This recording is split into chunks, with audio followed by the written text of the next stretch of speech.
ಅನೇಕ ವಿವಾದಗಳ ನಡುವೆ ಸೊಂಟ ಮುರಿದ ಸ್ಥಿತಿಯಲ್ಲಿ ಕಾರ್ಕಳದಲ್ಲಿ ಏನು ಪರಶುರಾಮನ ವಿಗ್ರಹ ಕಂಡು ಬರ್ತಾ ಇದೆ. ಇದು ಸಾಕಷ್ಟು ವಿವಾದಗಳನ್ನು ಹುಟ್ಟು ಹಾಕ್ತಾ ಇದೆ. ಈ ಬಗ್ಗೆ ಉದಯ್ ಕುಮಾರ್ ಶೆಟ್ಟಿ ಕಾಂಗ್ರೆಸ್ ಮುಖಂಡರು ನಮ್ಮ ಜೊತೆಗಿದ್ದಾರೆ. ಎಲ್ಲ ಉದಯ್ ಕುಮಾರ್ ಶೆಟ್ಟಿರಿಂದಲೇ ಆಗ್ತಾ ಇರೋದು. ಯಾವುದೇ ಅಭಿವೃದ್ಧಿ ಕೆಲಸ ಮಾಡಲಿಕ್ಕೆ ಬಿಡೋದಿಲ್ಲ. ಕಾರ್ಕಳದ ಪ್ರತಿಮೆ ಅರ್ಧ ನಿಲ್ಲಕ್ಕೆ ಕಾರಣವೇ ಉದಯ್ ಕುಮಾರ್ ಶೆಟ್ಟರು ಅನ್ನುವಂಥ ಆರೋಪ. ಏನು ಹೇಳ್ತೀರಿ? ಇದಕ್ಕೆ ನನಗಿಂತ ಸೂಕ್ತ ವ್ಯಕ್ತಿ ತಾವೇ ಹೇಳುವವರು. ನಾಚಿಕೆ ಆಗಬೇಕು ಹೀಗೆ ಮಾತನಾಡೋರು ನೋಡಿದರೆ. ಇವರು ಒಂದು ರಾಜಕೀಯ ಚಪಲಕ್ಕೋಸ್ಕರ ಅಥವಾ ಇವರು ಮಾಡಿದ ಕೆಟ್ಟ ಕೆಲಸಕ್ಕೋಸ್ಕರ ಇದೆಲ್ಲ ಇಷ್ಟ ಆಗಿದೆ ಅಂತ ಇಡೀ ಜಗತ್ತಿಗೆ ಗೊತ್ತಿದೆ. ಅದನ್ನು ಇನ್ನು ನಮ್ಮ ಸುವರ್ಣ ನ್ಯೂಸ್ನವರು ಇನ್ನಷ್ಟು ಜೋರಾಗಿ ಹೇಳುವ ಅವಶ್ಯಕತೆ ಇದೆ. ಯಾಕಂದರೆ ಇದು ಜನರ ಕಣ್ಣು ತೆರೆಸಬೇಕು. ಯಾಕಂದರೆ ಮೂರ್ತಿ ಮಾಡಲಿಕ್ಕೆ ನಾವು ಹೇಳಿದ, ಮೂರ್ತಿ ಮಾಡಿ ನಕಲಿ ಮಾಡಿ ಅದು ಉದಯ್ ಶೆಟ್ಟಿ ಹೇಳಿದ. ಇವರು ಒಳ್ಳೆ ಕೆಲಸ ಮಾಡಿದ್ದಾರೆ ಅಂತ ಅವರು ಮಾಡಿದ ಕಾರ್ಯಕ್ರಮದಲ್ಲಿ ನಾನು ಸಹ ಹೋಗಿ ಅವ್ರನ್ನ ಹಾಡಿ ಹೊಗಳಿ ಬಂದೇನೆ. ಯಾಕೆ ನಮಗೇನು ಗೊತ್ತಿದ್ದು ನಕಲಿ ಅಂತ ನೋಡೋ ಗೊತ್ತಾಗ್ತಿತ್ತು. ಇದು ಯಾಕೆ ಪೇಂಟ್ ಕೊಟ್ಟಿದ್ದಾರಪ್ಪ, ಕಂಚಿದು ಪೇಂಟ್ ಕೊಟ್ಟದ್ದು ಜಗತ್ತಿನಲ್ಲಿ ಇಲ್ಲೂ ನೋಡಲಿ ಫಸ್ಟ್ ಟೈಮ್ ಕಾರ್ಯಕ್ರಮ ಆದರೂ ಇರ್ಬೋದು. ನಮ್ಮ ಶಾಸಕರು ಎಲ್ಲ ಸ್ಪೆಷಲ್ ಅಲ್ಲ, ಏನು ಚಿನ್ನದ ಲೇಪೆಯನ್ನು ಹಾಕಿದ್ದಾರೆ ಅಂತ ಎಣಿಸಿದ್ದು. ಮತ್ತು ದಿನ ಹೋದಾಗ ಏನಾಯ್ತು ಅಂತ ನಿಮಗೆಲ್ಲ ಗೊತ್ತಿಲ್ಲ. ಅಲ್ಲಿ ಹೋಗಿ ನೋಡುವಾಗ ನಿಮಗೆ ಹೋಗುವಾಗ ಸಂಕಟ ಆಗೋದಿಲ್ಲ? ಅದನ್ನು ನೋಡುವಾಗ ಏನೋ ಒಂದು ಅಭಿವೃದ್ಧಿ, ದೊಡ್ಡ ಪ್ರವಾಸೋದ್ಯಮ, ಲಕ್ಷಾಂತರ ಜನ ಬರಬೇಕನ್ನೋ ನಿರೀಕ್ಷೆ, ಒಂದು ಸ್ಮಶಾನ ಮೌನ ಅಲ್ಲಿ ಹೋಗಿ ನೋಡಿದರೆ ಪುನಃ.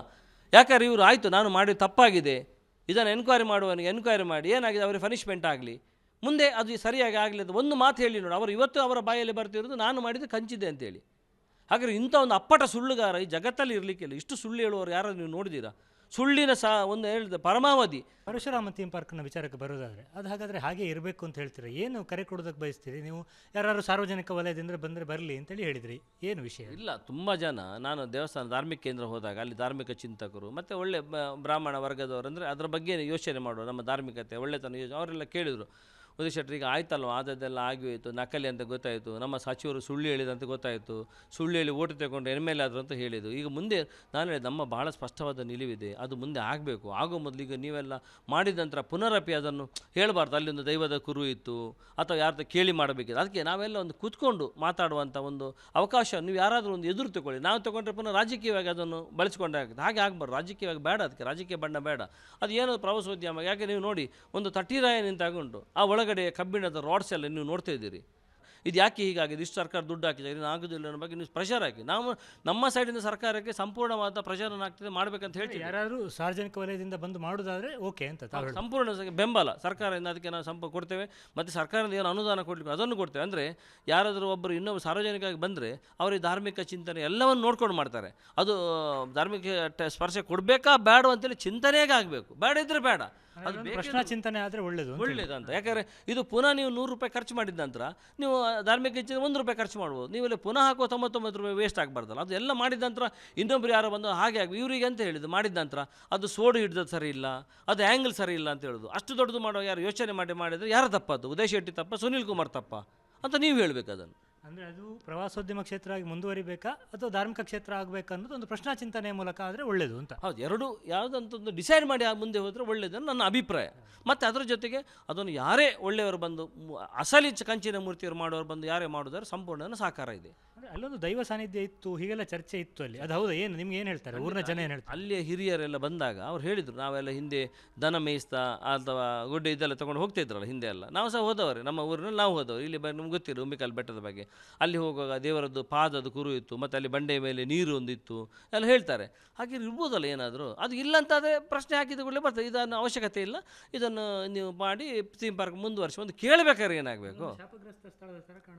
ಈಗ ನೋಡು ನೋಡಿ ಒಂಥರ ಬಿಸಿಲಿನ ಉಂಡೆ ಮೇಲೆ ಅದು ಪರಶುರಾಮ. ಹಾಗೆ ನಿಮ್ಗೆ ಗೊತ್ತು ನೋಡಿ, ಈಗ ಮಾತಾಡುವಾಗ ಹೆದರಿಕೆ ಆಗ್ತದೆ. ಯಾಕಂದರೆ ಒಬ್ಬರು ಜೈಲಿಗೆ ಹೋದರು, ಇನ್ನೊಬ್ಬರು ನಿಮ್ಮ ಇದಾದರು ಸಸ್ಪೆಂಡ್ ಆಗಿ ಹೋದರು. ಹೇಳಿದ್ದು ನಾನು ವಿಚಾರ, ಅವ್ರು ಮಾಡಿದ ಅನಾಚಾರ ಸಹ ಇರ್ಬೋದು, ಗೊತ್ತಿಲ್ಲ. ಬೆಂಕಿ ಉಂಡೆ ಥರ ಪರಶುರಾಮ ಹಾಗೆಲ್ಲ. ಹಾಗಾಗಿ ನಾವು ಅದರಲ್ಲಿ ತಪ್ಪು ಮಾಡಿದ್ದೇವಾ ಸರಿ ಮಾಡಿದ್ದೇವೆ ಅಂತ ದೇವರಿಗೆ ಗೊತ್ತಿಲ್ಲ. ನಾನು ಇಷ್ಟೇ ಹೇಳ್ತಾ ಅದ್ರ ಮಾಡಿ. ಉದಯ್ ಕುಮಾರ್ ಶೆಟ್ಟರಿಗೆ ಇದನ್ನು ಮುಂದಿನ ಎಲೆಕ್ಷನ್ವರೆಗೆ ತಗೊಂಡು ಹೋಗುವ ಉಮೇದೇನಿಲ್ಲ? 1% ಇಲ್ಲ.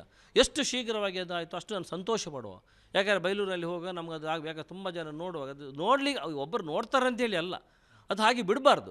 ಬಟ್ ಅದು ಆಗೋದನ್ನು ಒಳ್ಳೆಯ ರೀತಿಯಲ್ಲಿ ಎಲ್ಲ ಒಂದು ಕ್ರಮವತ್ತಾಗಿ ಆಗಬೇಕಂತ ನಾನು ಹೇಳೋದು. ನಿಮಗಿರೋ ಇಂಟ್ರೆಸ್ಟು ಕಾಂಗ್ರೆಸ್ ಸರ್ಕಾರಕ್ಕೆ ಇದ್ದಾಗಿಲ್ಲ, ಇಚ್ಛಾಶಕ್ತಿ ಇದ್ದಾಗಿಲ್ಲ. ಆ ತನಿಖೆ ಭಾಳ ನಿಧಾನಗತಿಯಲ್ಲಿ ಹೋಗ್ತಾ ಇದೆ ಅಂತ ನಿಮಗೆ ಅನಿಸೋದಿಲ್ವಾ? ಅಲ್ಲಿ ಸ್ಥಳೀಯರಾಗಿ ಜನ ಪ್ರಶ್ನೆ ಕೇಳುವಾಗ ನಿಮ್ಗೆ ಅನಿಸ್ತಾ ಇಲ್ವಾ? ಹಾಗೆ ಅನಿಸ್ತಾ ಇದೆ. ನಾವು ಅದರ ಬಗ್ಗೆ ಯಾವುದೇ ಡೌಟ್ ಇಲ್ಲ. ಸ್ಲೋ ಆಗ್ತಾ ಉಂಟು, ಅದು ಸ್ಪೀಡ್ ಆಗಬೇಕು. ಇಮಿಡಿಯೇಟ್ ಫೈಲ್ ಕ್ಲಿಯರ್ ಆಗಿ ಮುಂದೆ ಏನಾಗಬೇಕಂತ ಆಗಬೇಕಂತ ನಾನು ಈ ನಿಮ್ಮ ಮೂಲಕ ಪುನಃ ಸರ್ಕಾರ ಒತ್ತಾಯ. ಅದು ನಿಮ್ಮ ಜೊತೆಗೆ ನಾವು ಎರಡೂ ಕೈ ಮುಗಿದು ವಿನಂತಿ, ನೀವು ಸ್ವಲ್ಪ ಅಲರ್ಟ್ ಆಗಬೇಕು, ನೀವು ಅಲ್ಲಿ ಬರಬೇಕು. ನೀವು ಅದನ್ನು ನೀವು ಖಂಡಿತ ತಿಂಗಳಿಗೆ ಒಂದು ಸಲ ಬಂದರೆ ಅದು ಖಂಡಿತ 2-3 ತಿಂಗಳು ಇಳುವರಿ ಆಗ್ತದೆ. ಇದನ್ನು ನೀವು ಮಾಡಬೇಕಂತ ನಾನು ಒತ್ತಾಯ. ಇದು ಉದಯ್ ಕುಮಾರ್ ಶೆಟ್ಟಿ ಅವರ ಮಾತು. ಪ್ರಶ್ನಾಚಿಂತನೆ ಆಗಬೇಕು, ಅದರ ಜೊತೆ ತನಿಖೆ ಕೂಡ ಬೇಗ ಪಡೆದುಕೊಳ್ಳಬೇಕು ಅನ್ನುವಂಥ ಒತ್ತಾಯವನ್ನು ಅವರು ಮಾಡ್ತಾ ಇದ್ದಾರೆ. ಉಡುಪಿಯಿಂದ ಕ್ಯಾಮ್ರಾಮನ್ ಹರೀಶ್ ಜೊತೆಗೆ ಶಶಿಧರ್ ಮಾಸ್ತಿಬೈಲು, ಏಷ್ಯಾನೆಟ್ ಸುವರ್ಣ.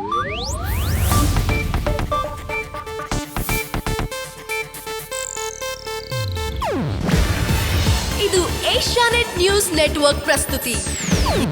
ನೀವು ನೋಡ್ತಿದ್ದೀರಾ ಏಷ್ಯಾನೆಟ್ ಸುವರ್ಣ ನ್ಯೂಸ್.